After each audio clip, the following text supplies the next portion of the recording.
పండగ చేసుకున్నారండి మనోళ్ళు. 14 సంవత్సరాల తర్వాత మన భారత క్రికెట్ టీము వరల్డ్ కప్ దక్కించుకుంది. ఇప్పటికే 2 సార్లు ఫైనల్కి చేరి కప్పు మిస్ అయిన మన ఇండియా కుర్రోళ్ళు ఫైనల్గా పొట్టి క్రికెట్లో అదే T20 క్రికెట్లో కప్పును ఒడిసి పట్టుకున్నారు. భారతీయుల కళ్ళల్లో ఆనందాలు నింపినారు. T20 వరల్డ్ కప్ గెలవడంతో అభిమానుల సంబరాలు ఎట్టున్నాయో ఓసారి మనందరం ఖచ్చితంగా చూడాలా. దునియా క్రికెట్ ఆటల కప్పు పట్టుకొచ్చారు మనోళ్ళు.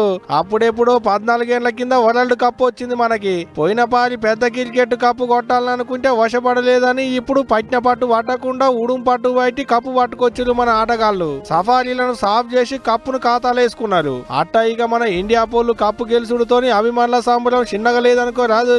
బాంబులు కాల్చుడే కాదు, రోడ్ల మీద బండ్లేసుకొని తిరుగుడే కాదు, జాతీయ జెండాలు ఎగిరేసుడే కాదు. మన ఇండియా దేశం పొట్టి కప్పు గెలిచిందనగానే అర్ధమరాత్రి బండ్లేసుకొని ట్యాంక్ బండ్ మీదికి పోయి అభిమానులు సెక్రటేరియట్ కాడ భారత్ మాతాకి జై అనుకుంటా బాంబులు పేల్చుకుంటా మస్తు సంబరాలు చేసుకున్నారు. అంతేకాదు జాతీయ జెండాలు బండ్లకు కట్టుకొని ఊరేగిరు. ఇటు పట్నంలో ఉన్న అశోక్ నగర్ లో కొంతమంది క్రికెట్ అభిమానులు కప్పు వచ్చిందనే సంబరంలో పెద్ద జాతీయ జెండాను పట్టుకొని పరుగులు పెట్టిరు రోడ్లమ్మడి.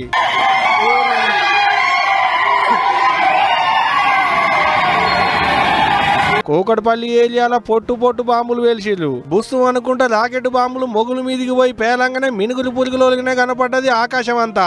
ఇక అటు విశాఖపట్నంకి వెళ్ళబోతే అక్కడ వాళ్ళ సంబరం చిన్నగా లేదు. వేల మంది అభిమానులు బండ్లేసుకొని జాతీయ జెండాలు పట్టుకొని రోడ్ల మీద ర్యాలీలు చేసిర్రు. అక్కడ చూడాలి ఎంతమంది గుంపు కూడేలో గిట్ట ఒక్కొక్కరిది ఒక్కో తీరు సంబరం. ఇక ఇది ఇటు చెక్క బయట కొట్టేటోళ్ళు షెండిష్ వేసేటోళ్ళు ఎవరు దాక్కలేదు. అందరికందరు గట్టిగున్నారు కాబట్టి దునియాలున్న అన్ని దేశాల ఆటగాళ్లతో ఆడి ఒక్కటంటే ఒక్క ఆట కూడా ఓడిపోకుండా గెలిచి దేశం అంతా గర్వపడేటట్టు దునియా పొట్టి క్రికెట్ కప్పు పట్టుకొచ్చిలంటే మరి సంబరం చిన్నగుంటదా?